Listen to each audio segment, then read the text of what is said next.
មេរៀនថ្មីមួយទៀតគឺ red sangria ណាបាទហើយយើងនេះមាន 100 ml នេះចាក់ចូល 100 ml អូខេ triple sec ប្រហែលយើងមើល triple sec 40អញ្ចឹងយើងចាក់វា40នេះមួយ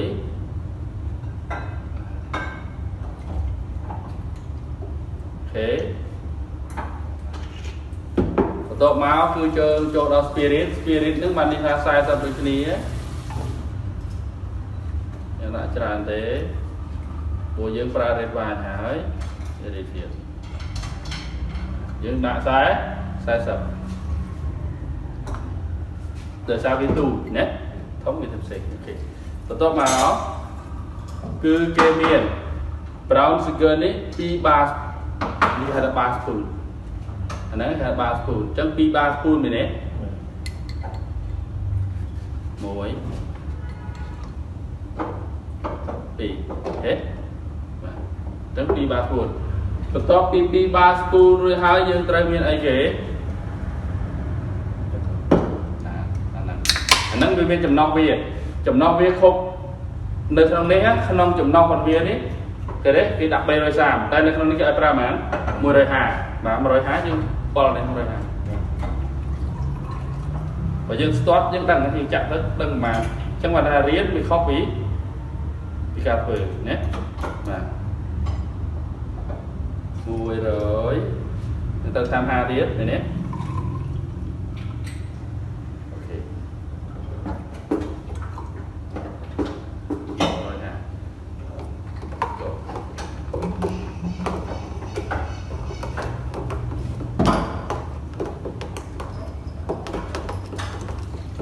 ពេលកំឡុងពេលយើងកូនហ្នឹងគឺយើងអត់ដាក់ទឹកកកចូលទៅទេ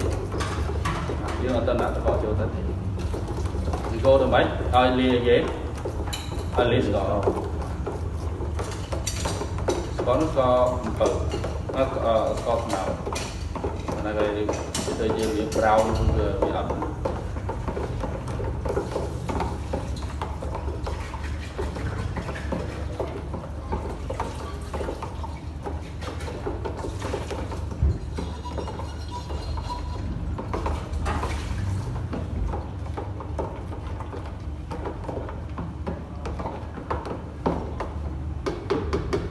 ក្នុងកុកថែលទាំងអស់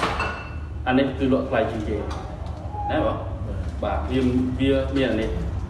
បូកអានេះទៀតហើយបូកអានេះទៀតអានេះគឺថ្លៃសុំទឹកកក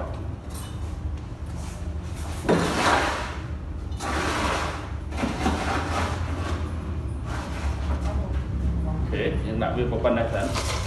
ចូលទៅក្នុងនេះណាព្រោះមកយើងចាប់ផ្ដើមកូរវាម្ដងទៀតយើងទៅយកទៅ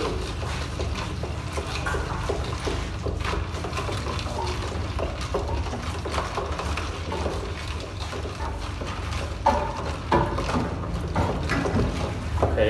តោះមកយើងចាប់ផ្ដើមដាក់ទឹកកក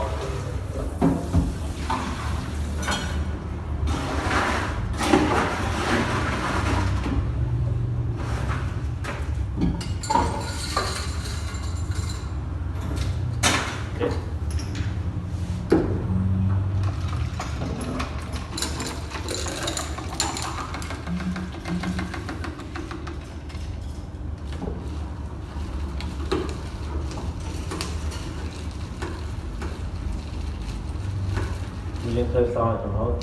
ខាងដោយសារខ្ញុំដាក់ផ្លែឈើច្រើនបាទតាមពិតពីជាតែយើងដាក់ទៅមិនឲ្យវានេះណាអូខេអ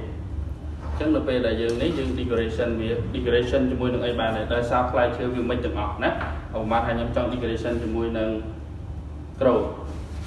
នេះយើងយកក្រូច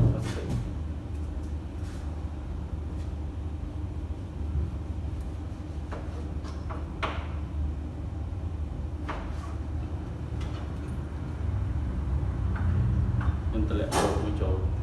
ណាសិបាទដល់ពេលញ៉ាំ